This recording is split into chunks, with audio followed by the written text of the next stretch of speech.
Greetings everybody, I'm Gerd Leonhard, futurist in Zurich, Switzerland, and this is Gerd Talks. I have decided to do a special episode about the whole discussion about calming down with AI, taking a pause, hitting the reset button, thinking about a moratorium. And just as I was doing that and speaking in Delhi, India just 2 days ago, the Future of Life Institute came out with an open letter signed by some, 1,000 people now. I signed it as well. Let's see if I'm going to get listed or not. But AI luminaries from all over the place, not from OpenAI, of course, but Elon Musk signed it. So it's a quite serious thing, and no matter what you think about Elon, I think this is an interesting turn of events. You can check it out, the Future of Life Institute, and I will have a URL in the scan later. You can take a look. But it's pointing out the need to take a pause and step back and ask, why are we doing this and who is in charge? I'm going to talk about what that means. I'm going to take your questions a little bit later so we can discuss what it all means. First, I want to say, hey, I use AI, right? I use this thing called runwayml.com, Runway. It's a really cool app that allows me to redo video and organize myself as a different person in the video, and also work with graphics and do all these kind of things that required major amount of programming and Adobe After Effects before. I still have my Adobe After Effects people doing that for me, but this is a great tool. I also love what it does with images, makes me look a lot younger and more attractive. And these are from Lensa, and the other ones I think from another AI banner that I use. It's interesting, yeah, makes me look good, so I do like that part of it. But I'm a little bit worried, I have to say. I'm worried about what's happening in the progression as we're going from assisted intelligence, IA, to more automation, to more augmented intelligence, which means basically just getting better and better and better, and then all the way to autonomous intelligence. And I think autonomous intelligence is not what we would want. As has been said many times before, also by Stuart Russell, who wrote the book on AI, that really what we want is AI to be getting the job done, right? And to be just doing the right thing, to be competent, not to be conscious. Yeah? Why would we want autonomous intelligence? And that seems to be the goal in this whole discussion about ChatGPT, generative conversational AI, to build something that goes towards AGI. I think that is the wrong approach. I also think we must differentiate in this progression between IA, intelligent assistance, and AI, which is kind of what's the next stage of things, and that's, in my view, unavoidable, and AGI, the general intelligence. And this is really, I think, what the whole discussion should be all about. How do we facilitate IA and AI to be a benefit for everybody? And how do we flatten out the economic curve there? And how do we prepare for jobs and education? And then the question at the end is, how do we avoid an AI taken over that becomes generally intelligent in whatever that time would be? I think Kurzweil says 2030. I tend to agree. It's not that far away. And that could be the end of it if we're not prepared, if we don't collaborate on a global level. I think this is what the whole Future of Life Institute open letter is about. It's about resetting and asking that question, how do we control it at the very end? Not how do we deal with the side effects of IA only, but how do we actually make it safe? We are at the iPhone moment of AI. Startups are racing to build disruptive products and business models, while incumbents are looking to respond.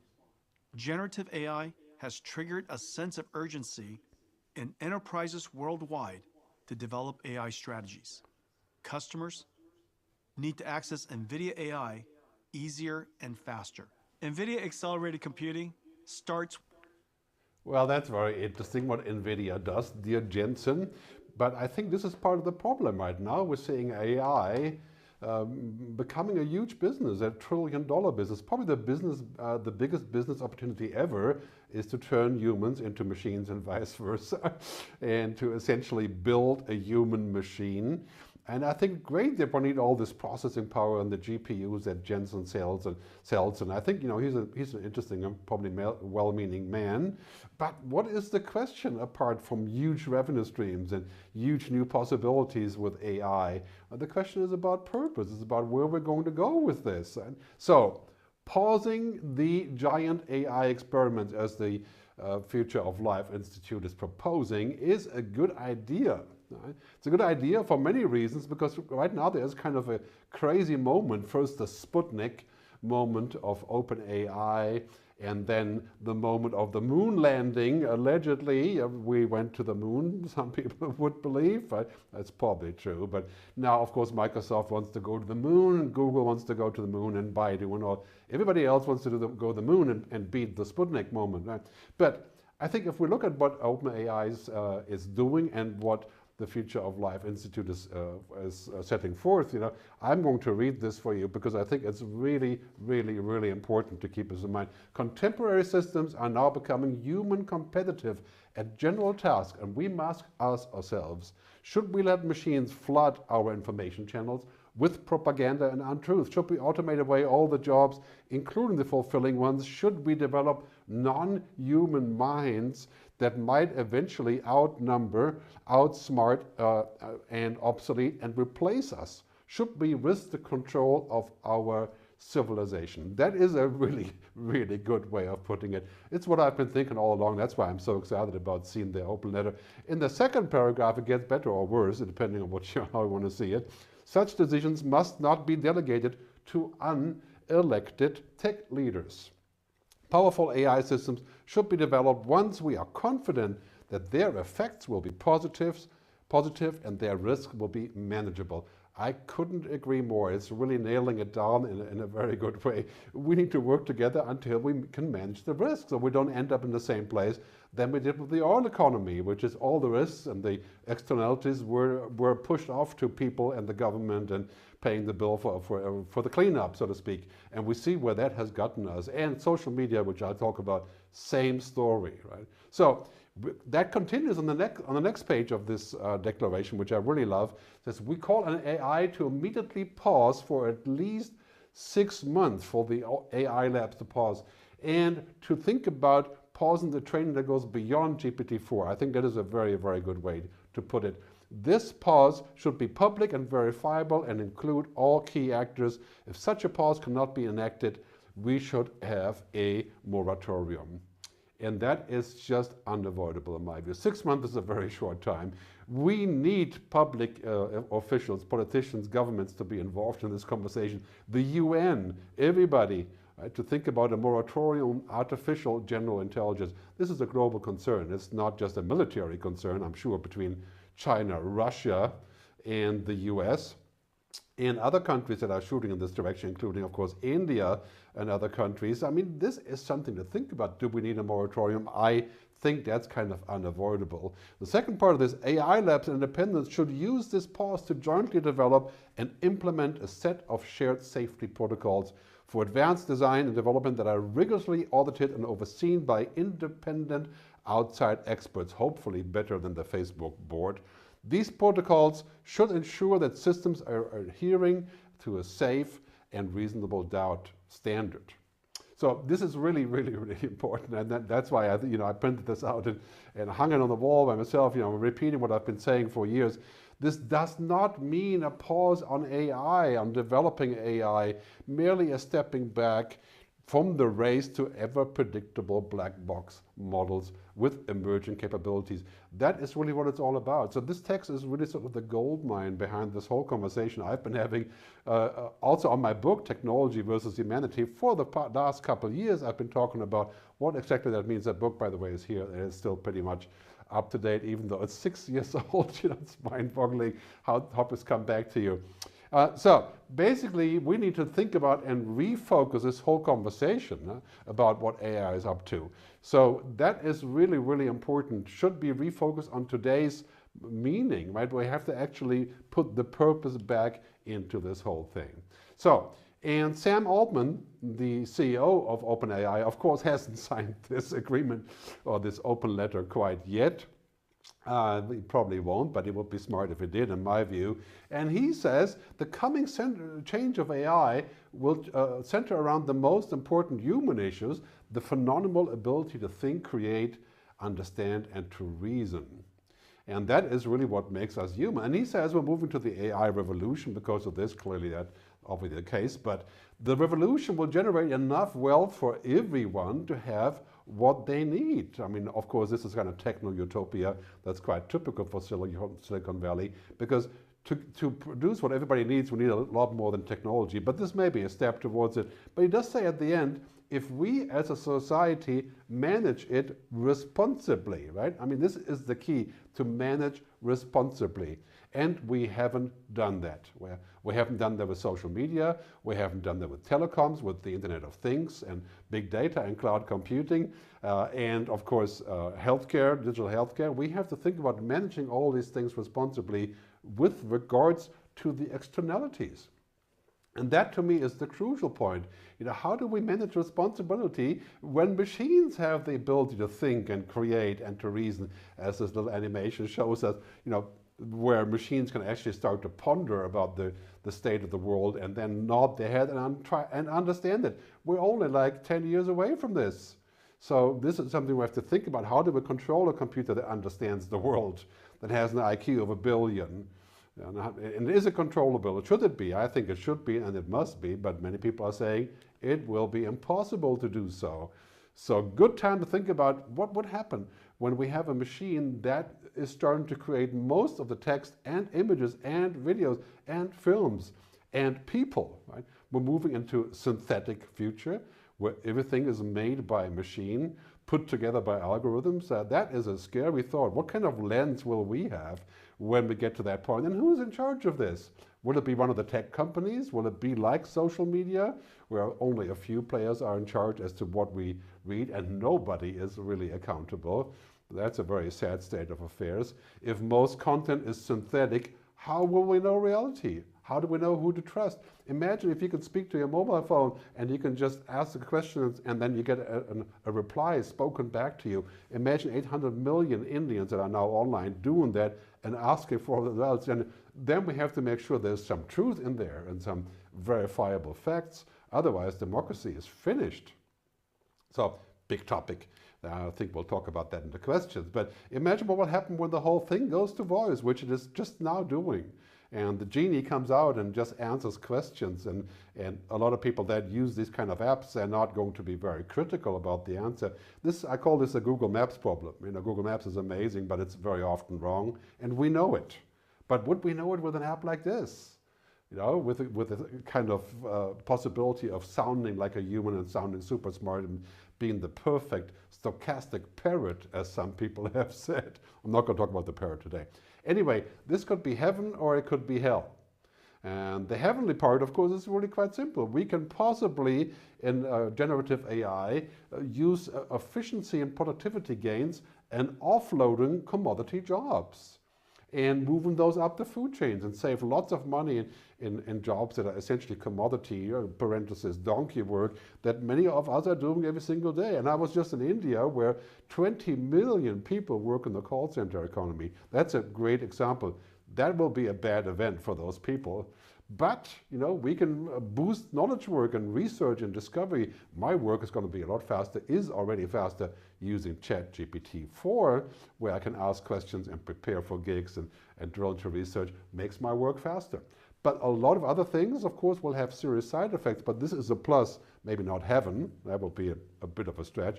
But it's a plus for productivity and efficiency. And the hell part comes in quite clearly when we look at this and we're saying, okay, the hell could be more alternate realities, you know, more illusions, more hallucinations of half-baked truth, more bias, more errors. I mean, the bias is in there, of course.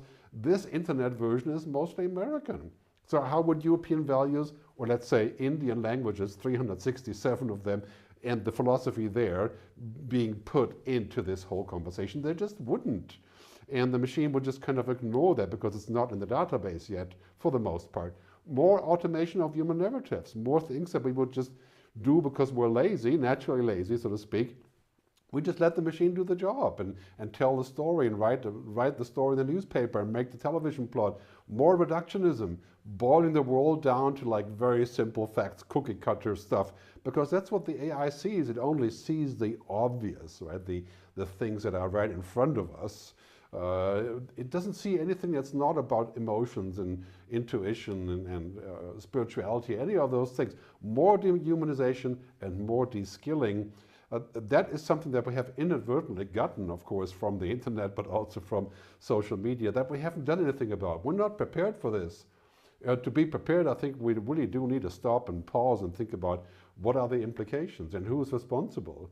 Instead of just going ahead and looking for money and saying, okay, this ChatGPT, generative AI, AGI will be a gold mine. Clearly it could be, but what is a gold mine if we don't have a place where we can enjoy the gold?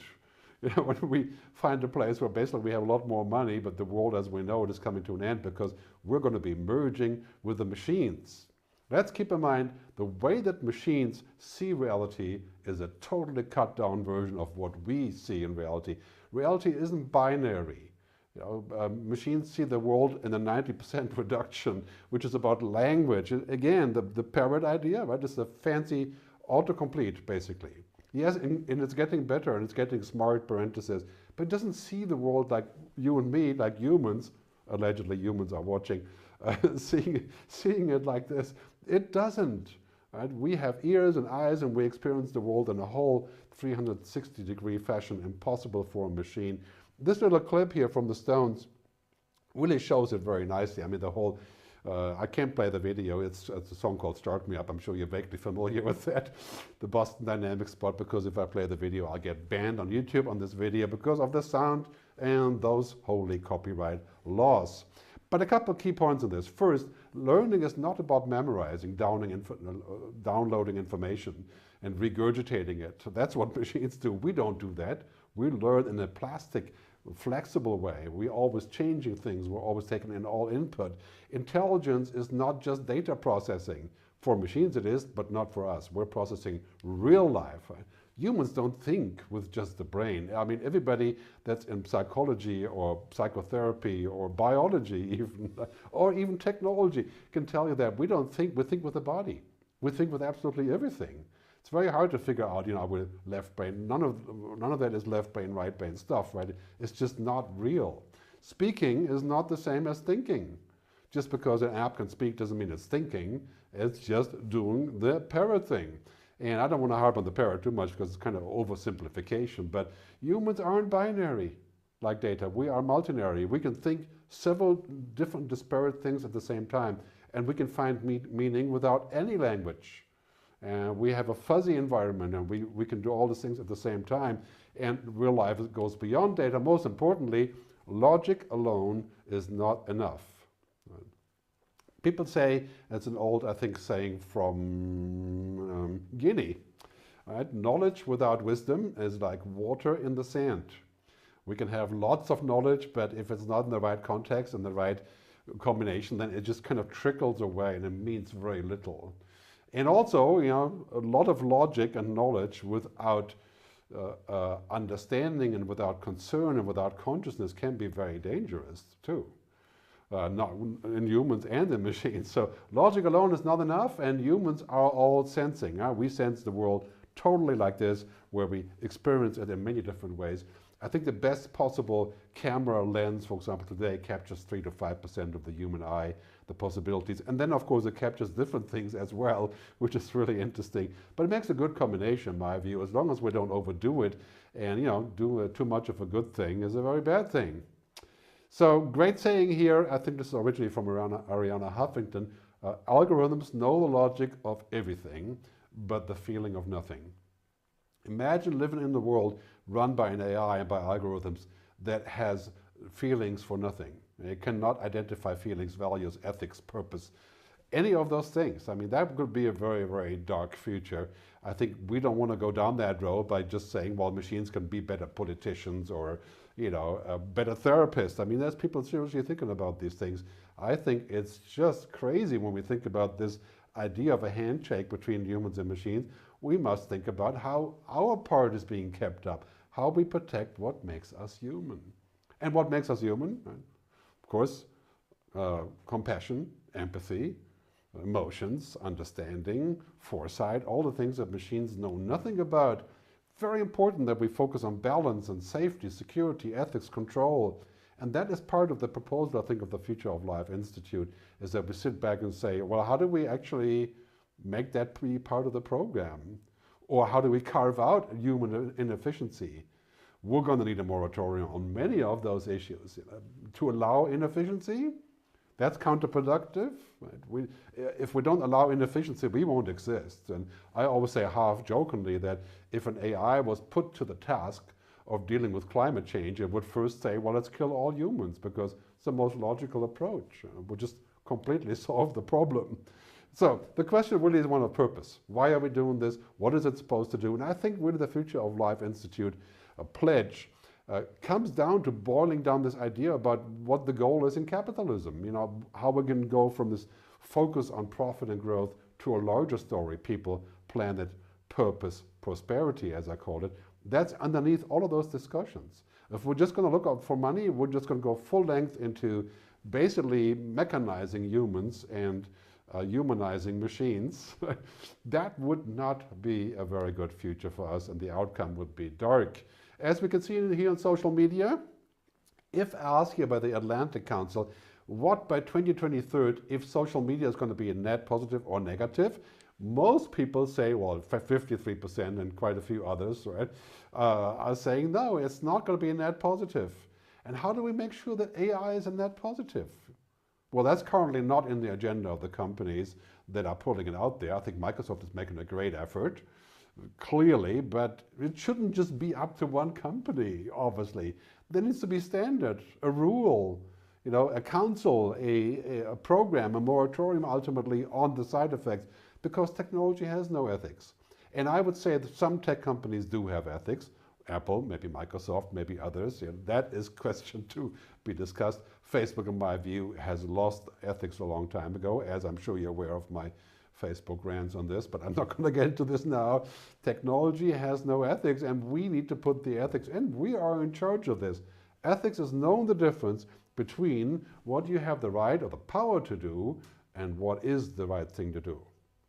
And that is just so crucial. We need to know what is the right thing to do. Right now, we're lost in this. Is it the right thing to do to just launch this and let people use it and change society by impact of technology? Or should we just think a little bit further?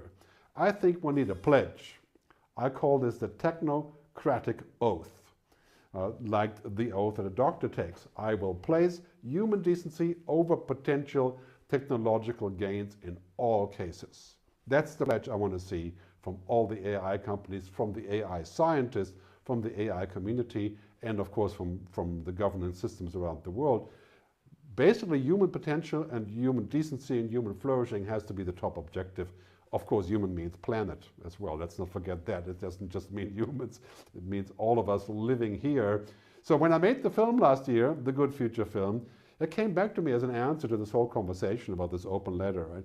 We are to be architects of the future, not its victims. I feel that if we don't take a stop now, we sit back and we discuss and we find common ground by everybody around the globe, US, Europe, China, India, Brazil, and so on, right, then we're going to end up being the victims of what we have invented. And I think the chances are low for that to happen, because we have those initiatives and we have a lot of great people helming those initiatives, and a lot of great researchers also get involved on various sides. So I just want to kick off this debate to see if that is the suitable way, because to me the good future is not an AI arms race. It's not about an IA arms race, intelligent assistance either, because ultimately it's about human flourishing. It's about collective benefit, sustainable capitalism, if that is even possible, or that is a word. The good future is not about who's going to win this race, China, US, or of course Russia, that has claimed they want to reach that goal as well of AI. But AI really worries me. General intelligence of machines, that worries me for a lot of reasons. And I think it's a lot more powerful than nuclear. It's a much bigger danger than climate change. It's a real and present danger moving into the next decade. We're going to need, I have suggested many times, a Human Futures Council. And I've called this before, I've called this a Digital Ethics Council in my book. So I've just kind of mutated this on. It's really about the future of humanity here.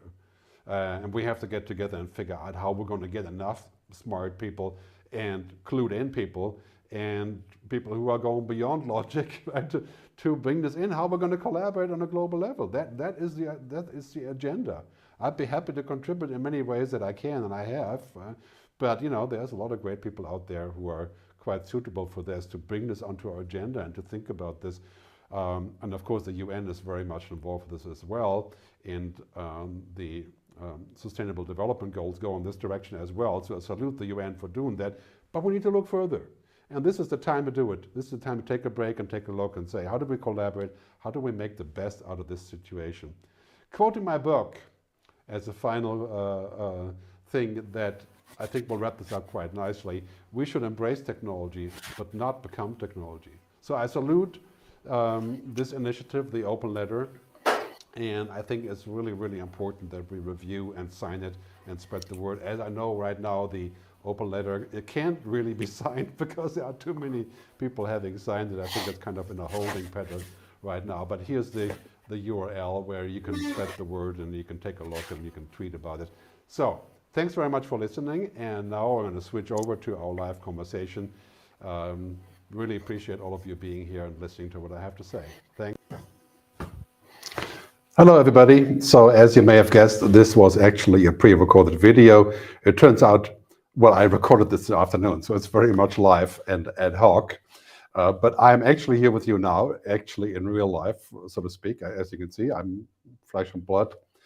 We tried something else because we are not so satisfied with the streaming video quality when we do the fancy slideshows and all that stuff. So it's just another experiment. But I'm here now, and very happy to have millions of people out there. Just kidding.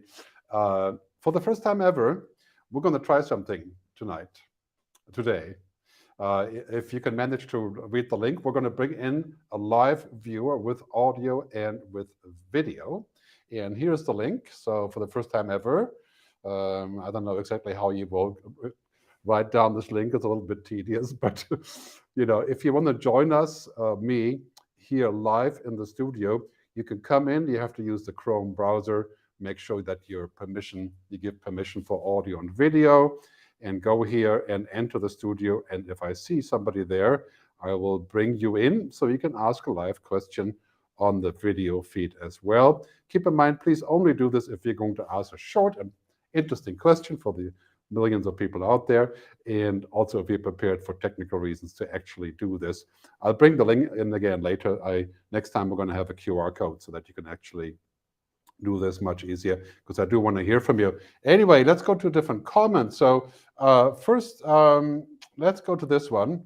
Thank you, Crooked Eye. Okay, how do we actually identify what makes us human as AI slowly makes inroads in the domains we previously considered human? Well, I think for the time being, what actually makes us human right now, it's pretty obvious, is the things that don't make us machines. Inefficiency, that's very human. Mistakes, very human. Consciousness, human agency. Spirituality, emotions. We have 4 different types of intelligences, very important. We have emotional intelligence, social intelligence, kinetic intelligence. Actually, research shows we have 8 kinds of intelligence, but I have to look them up, the other 4. Vast differences. And as I said in the speech, what makes us human right now is actually sometimes very hard to define. And just like defining happiness is a hard definition to make. What computers are very good at, and machine, is defining logic and binary information.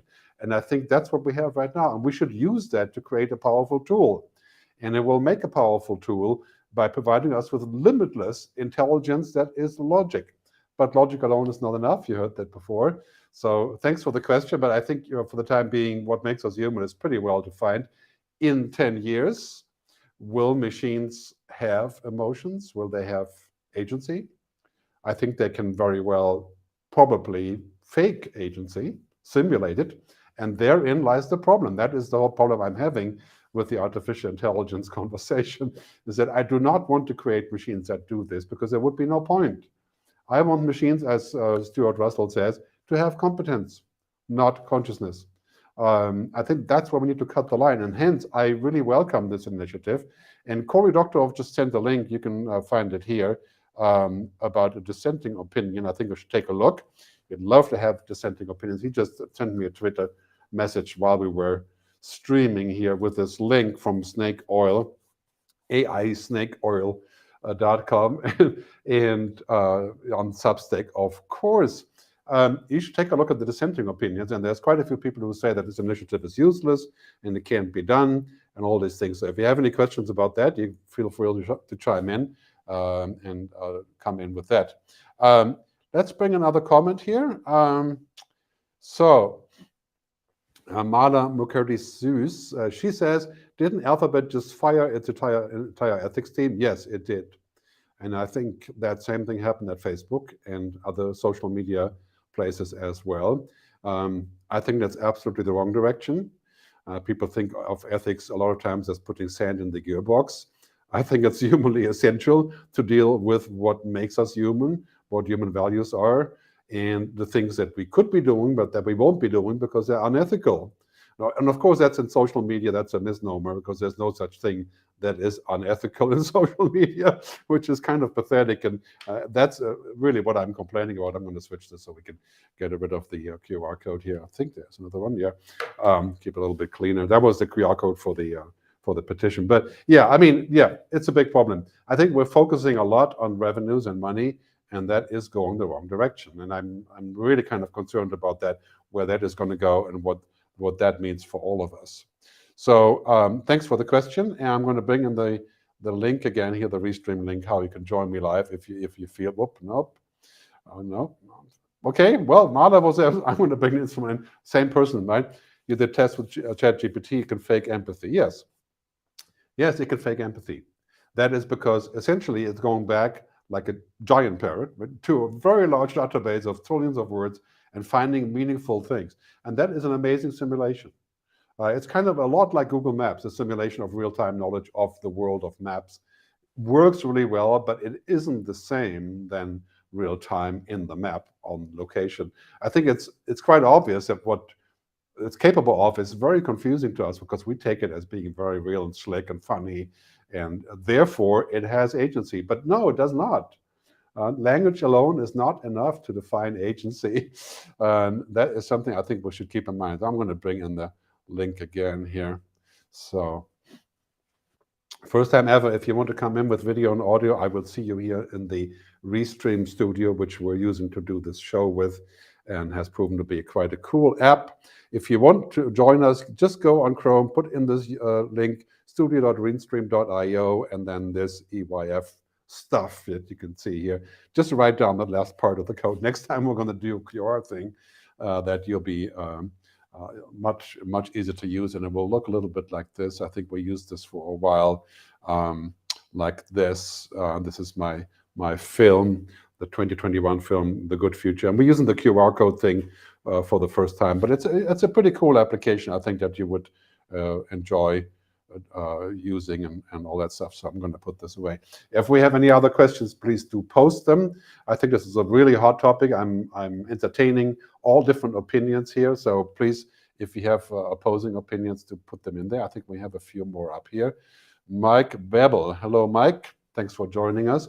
He says, we've been using machine learning in music DSPs, digital service providers, for many years, and see it as a great tool. I absolutely agree. I think AI is a great tool. AGI is not a tool, it's a religion. It's also a one-way street, a dead end. AI in so many apps, I use it all the time. I talked about this in Delhi a few days ago. My favorite app is SudoWrite, SUDO-Write.com. That is an app that allows me to write better. So I'm currently rewriting my book, Technology versus Humanity, and that book is from 2016. It's talking about digital ethics and AI and all these things.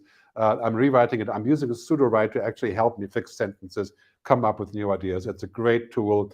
But I always say in my talks, and I think this is really important, a person with a great tool like AI or technology will beat the person that does not have a great tool, AI.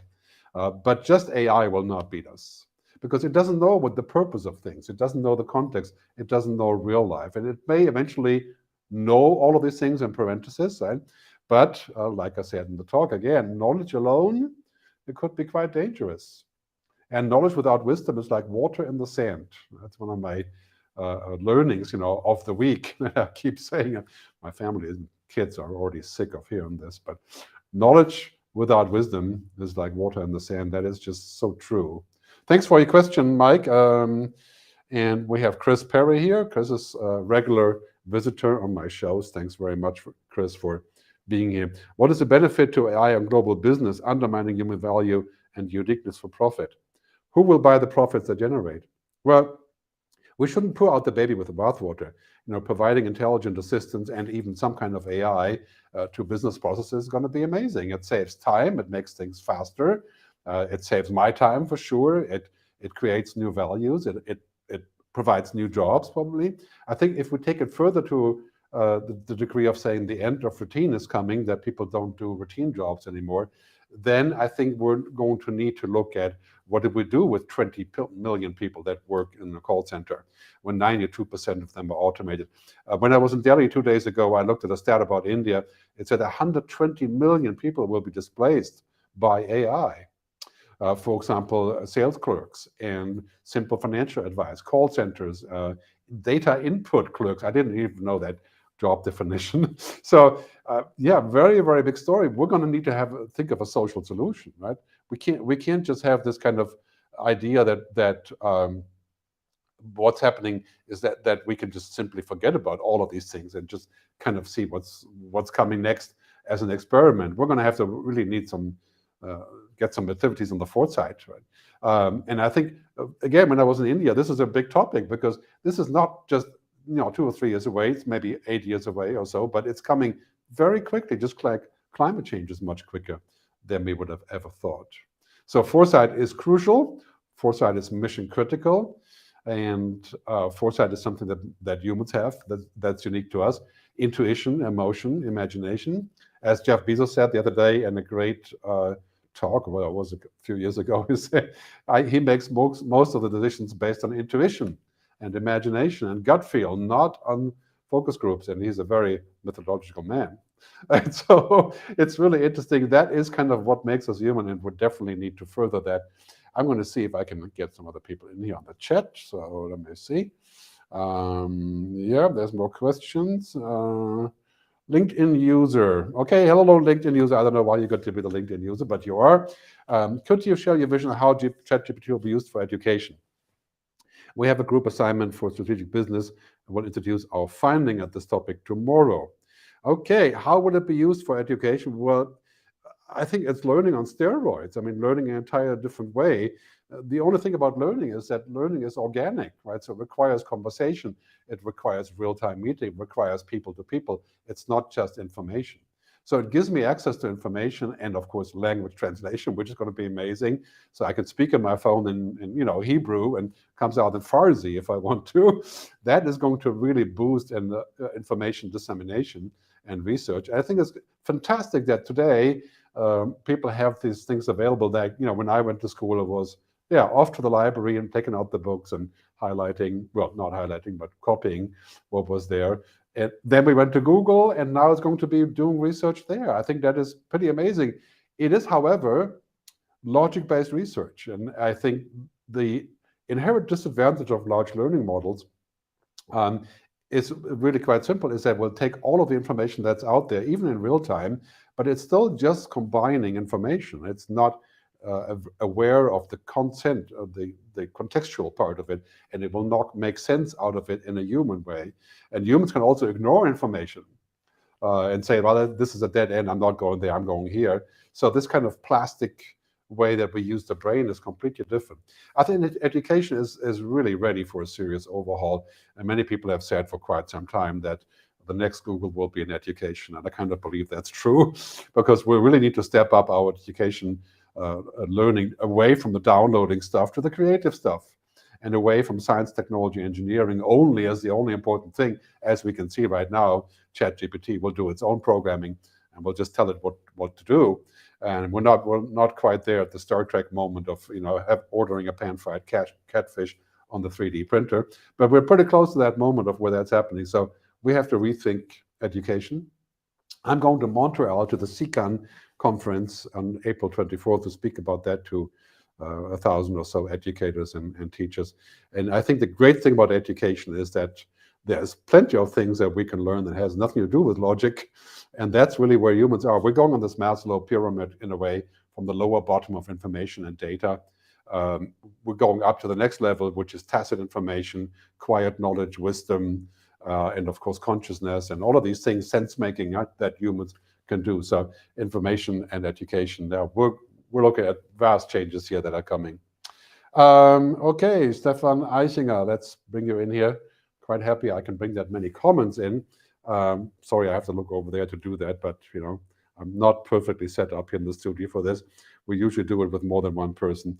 In any case, Stefan Eichinger, is it realistic to think that ethics and responsibility will triumph over profit eagerness? I think it is, because humans per se aren't evil. We can figure out what's good for us once we've had bad experiences, like nuclear war. And we did triumph over the nature of that problem by having a nuclear agreement. And yes, it's been broken, parenthesis, but we didn't have nuclear war, and we didn't have the ecosystem going completely upside down by having everybody having nuclear weapons.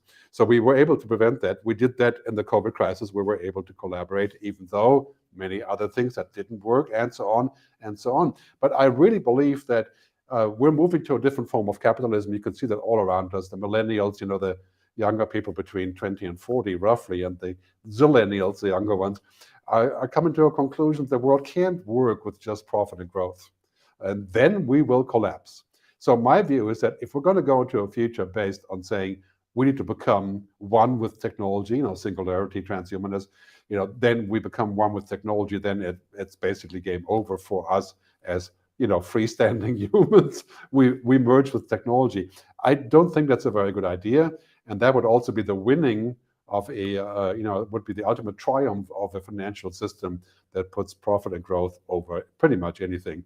But we can see that happening today. I think we're seeing a tidal wave of people coming in roughly between 20 and 40 and commenting on this and saying we're not going to get a job for an oil company. We're refusing to be part of a future that is hopeless in terms of climate change, hopeless in terms of AI, and getting engaged. We're seeing younger politicians coming in. The world is changing more in the next 10 years than the previous 100 years. That is certain to happen. That's my hope, because I believe in that humans are, in principle, not evil. And maybe that's an illusion. You guys tell me about that, but I don't think so. So let's get another comment in here. Chris Nolan. Okay, Chris is a good friend, a film producer from Los Angeles, from Santa Monica. Hello, Chris. Thanks for tuning in. So he wanted to give me a shout out. Okay, well, you're not asking a question. Why are you not asking a question? Okay, I'm going to take you off again. Yeah. Okay. So let's put Marla back in here. How can we motivate educators to take the leap when the national policy is very technocratic? Well, that leap is coming whether we approve it or not, because basically we're educating kids for unemployment today. And we're doing MBAs and graduating people who go into business life knowing very little about what it means to be an entrepreneur and to be optimistic and to have a good worldview and to understand things and to have foresight and to know about the future. I often talk about the future mindset as being the most critical, is to understand the future and to be responsive to it. I mean, just a few years ago, it was all about performance and optimization and, how good you could do your job. Now it's about inventing your job and redoing your job and finding a job and creating a job. And, most of us will work in the cloud in 10 years and we'll be working with other people hybridly, but we're going to create our own future. Just like now there's 20 million people or so working in social media, probably less in the near future as they're all getting fired. But, those are all new jobs. And so what does it take to convince? Well, I think a certain amount of pain is being inflicted right now when we can see less people going to college, at least in the US, also because of prices. And people really question, is this a good idea? And we have great academic institutions in Finland, also in the UK, essentially, and here in Switzerland, who are moving towards holistic education, where you don't go to school and have classes. You go to school to have blocks of problems you're trying to solve and projects. There's a project-based, not a class-based, and experience-based education. And of course, Rudolf Steiner Waldorf School has done that for a long time, and the and the Montessori schools and these kind of things. I think there's a comeback in there if they can connect to technology a little bit better. We're not going back on the tech thing. This is just ultimately, it's a tool that we need to control and use. Embrace technology, but don't become it. Like I said, very important point. We're going to wrap up here very soon. Let me see if we have another question I can bring in here. We're not going to take up my offer of the live call. I guess that is a little bit jumping the gun here. So we're having an interesting show next Monday.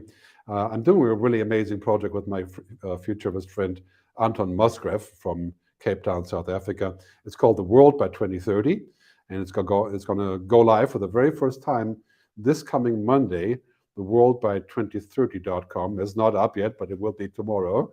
Take a look, and we'll be talking about what it means to be a futurist, where the world is going, and it's a combination of conversations that we did in Cape Town just a few weeks ago, but also, of course, call-ins and all that kind of stuff. You'll be quite happy to know how that works, and join us for that. And thanks very much for being part of this. I know it was very much last minute, but I felt the need to talk about this. You have opposing opinions, please comment right here. We're going to do a little bit of an edit, but put this back on YouTube and Twitter. And thanks very much for tuning in and being my viewers, my audience. Thank you, and see you down the road. Live long and prosper.